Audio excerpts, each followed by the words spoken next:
Hi, I'm author Timothy Weatherall, author of the Incarnations of Joe series. Talking today about book one, The Key, and more specifically the question that's commonly asked to me: where did you come up with the idea for the book? Where did you find time to write the book, and sort of what's the evolution of the process? So first of all, there is no grand vision. There is no one defining moment in time when everything just sort of came to me, beginning to end, or any of that sort of stuff. And I have to reflect a little bit on an experience I had at an author's signing. I don't recall the author's name, but the author was asked the question, "Why do you write?"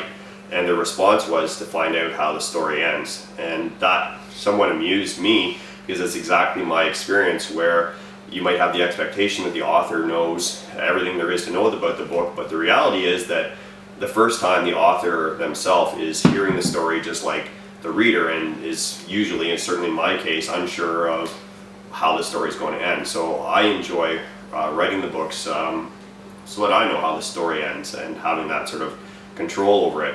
The origins of the Incarnations of Joe series go all the way back to high school, where originally I had written a poem which was called The Animal Scrolls, and it was essentially a poem about a young boy who was given some sort of supernatural powers that gave him the ability to sort of be a guardian over animals. And from there it evolved from a poem into a book, certainly not a series, but a single book, and the original title was called Tears for the Animals. And I actually have, just from a picture here, this was sort of the original my rendition, not an artist rendition, of a cover concept with the series. At this point it was a series, and the series was supposed to be called Tears for the Animals, and book one, The Diaries of Joe. And that concept, The Diaries of Joe, actually stuck around for quite a period of time. It wasn't until the first round of editing that my editor actually said that the book isn't a diary and shouldn't be a diary. And so the entire book was to some degree rewritten from start to finish to sort of change the perspective from a diary to sort of a first person retrospective viewpoint. So in short, in conclusion, where do I come up with the idea? Well, it's a process. It's not something that's there. And where do I find the time? Well, quite often my most successful time isn't when I actually sit down and focus on writing. It's when I'm at work, and especially during my commute. So people are sitting out there thinking, I'd really like to write, but I just don't have the time.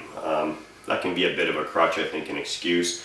I don't have a lot of time, but it's about multitasking. And again, I think one of my most successful times is the commute, where I'm not actually thinking about writing, not actually thinking about the book, and then whether it be a character name or a scene or something that I'm struggling with in terms of the storyline, it just sort of randomly pops into my head sometimes. So if you begin, you will finish, but beginning is the important part, and certainly you don't need some sort of a master vision or plan to make things happen. Just sit down, find the time, and that's how it happened for me.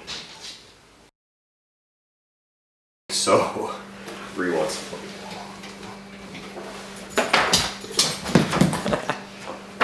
Start over.